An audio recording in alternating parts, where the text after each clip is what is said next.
Hello there, kia ora.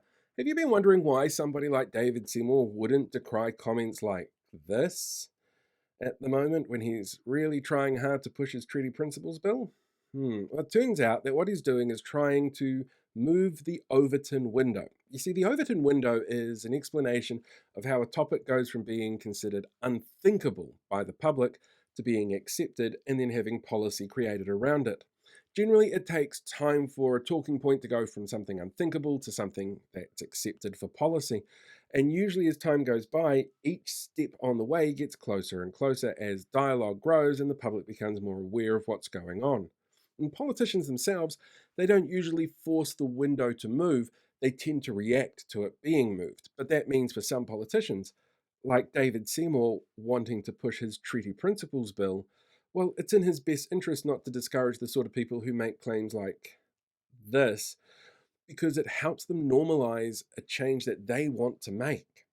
So I figured because this is Pride Month here in Tamaki Makaurau, I'd show you how the Overton window works through its 5 steps using the road to same sex marriage as a guide here to show you how it works. So if we look back to 1893, the idea of same sex marriage was completely unthinkable. Parliament actually made it illegal then for men to engage in sexual activity with each other.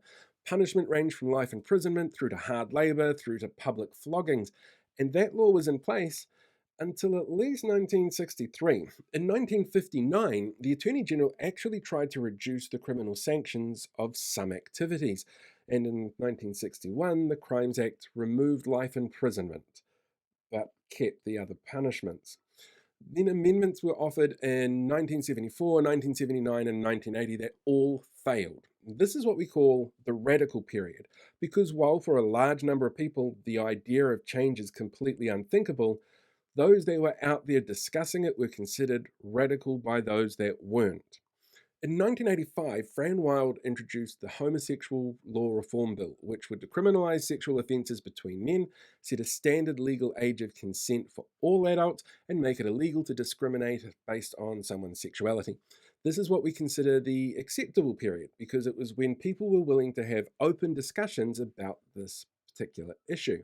That year, in fact, we saw 800,000 people sign a petition against this reform bill, and it was rejected by Parliament because half the boxes were empty and a whole bunch of signatures were forged. But it shows that those conversations were being accepted in public as a discourse that had to happen.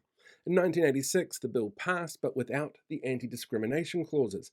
This ushered in what we call the popular period. It's where the rainbow community were allowed to be out and proud in public, where they could discuss the fights that they had had to get those legal freedoms.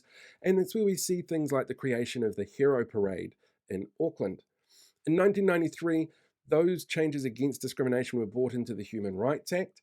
In 2005, civil unions let same sex relationships become formalized in a legal way, and in 2015, the Same Sex Marriage Amendment was put into the Definition of Marriages Act. So this finalized something that we call the policy period. Now, nearly 10 years later, same sex marriage is universally accepted by the majority of people in the country. Those people who don't accept it are considered the radical ones now. And we'll see the same thing happen in a whole bunch of issues. And that change in acceptance, that movement of the Overton window through to dialogue, that's exactly what somebody like David Seymour wants to see happen for his treaty principles bill. So the more people that are out there rage farming about it, who get angry about the racism that comes through with it, the more people discuss it, the easier it is for him to say, this is a bill that we need to push because people are talking about it publicly. It's a bit of a catch-22 because for change to happen, people need to discuss it. And you can't tell people not to discuss something like this because that's just wrong. But the way you go about it shouldn't be to encourage racists to be racist, and it should definitely not involve ignoring those people out there who are spreading hate, trying to achieve the same thing you want to achieve.